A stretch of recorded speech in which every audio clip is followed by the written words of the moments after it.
Ang tanong ko sa inyo ay ito, papaano natutustusan ng Iglesia ni Cristo ang lahat at ang iba pang mga proyekto nito?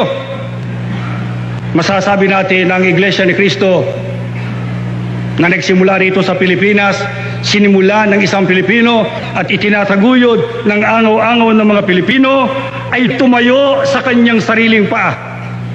Wala hong tumutustos na dayuhan. Wala hong foreign aid.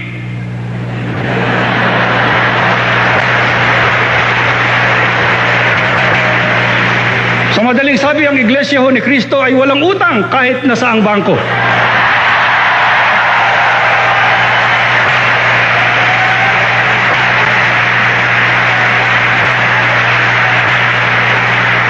Ang Iglesia ni Cristo ay hindi ho nagsasangla ng mga titulo ng lupa para lamang makakuha ng pondo.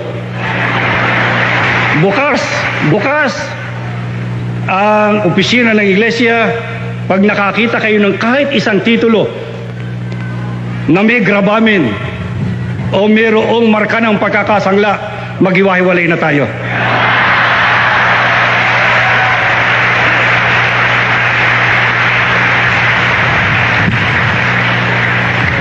Kaya sa atin walang gigipit na World Bank. Kahit ng IMF. At lalong hindi tayo kontrolado ng mga dayuhan. Hindi naman tayo kumukuha sa kinikita ng kasino.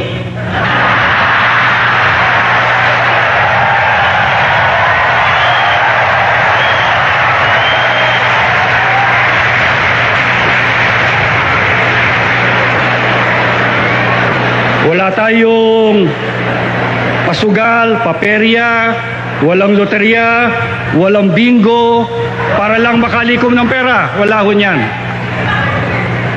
Lalo namang hindi tayo tumatanggap ng pera mula sa mga kandidato o sino mang pinuno ng gobyerno.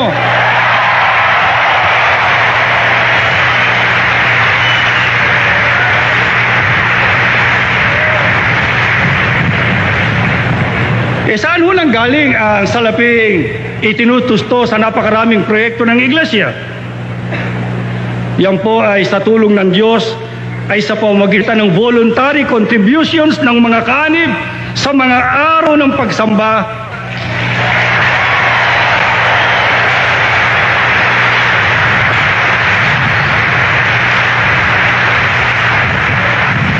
Na ang karamihan sa mga kaanib na yan na siyang sumusuporta sa Iglesia ay mga mahihirap.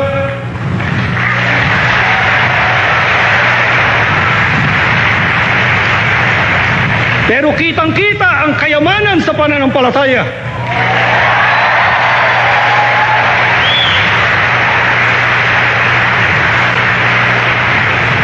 Yun hong inyaabuloy ng mga kapatid ay sinisinop ng pangangasiwa ng Iglesia. Wala hong graft and corruption.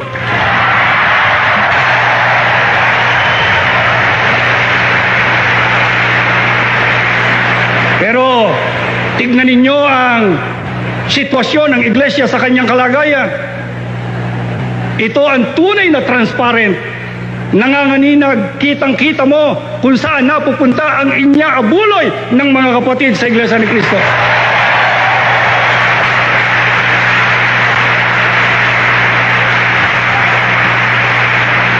Alam nyo, merong isang pilyong magazine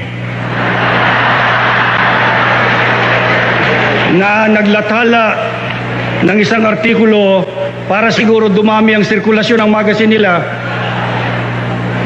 Bilyonaryo raw ang Iglesia ni Cristo. Malaki pa raw sa mga korporasyon ng mga multinational sa Pilipinas katulad ng San Miguel. Malaki pa raw sa National Power Corporation. Ang sabi ko, kung ganyan ang pagkakilala nyo sa Iglesia ni Cristo, bakit hindi ang gawin yung presidente ng Pilipinas, Iglesia ni Cristo, para mabayaran?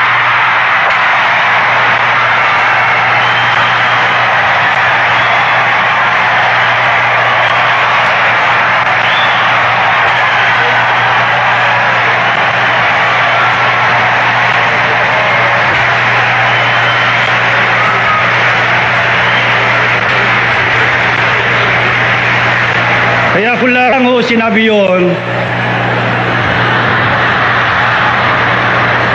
para mabayaran yung utang ng Pilipinas.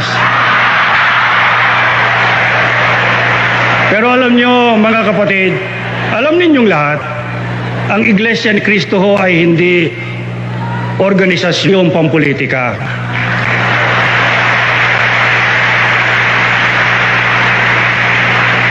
Ito po ay purely religious.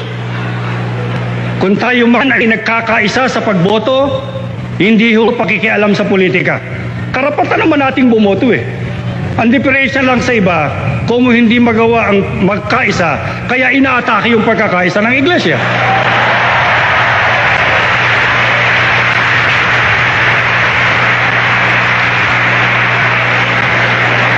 Yun yung politika, ipaubaya na natin kina Vice President Laurel, kina Speaker Mitra,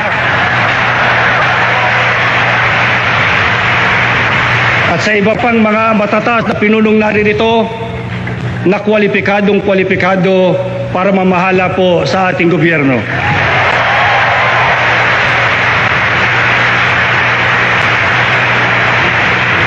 Kaya yun yung sinasabi nila na ang iglesia ay mayaman at milyonaryo. Ang totoo, ang iglesia ni Cristo ay mayaman sa tulong ng Diyos at sa mga tapat na mga kaanib.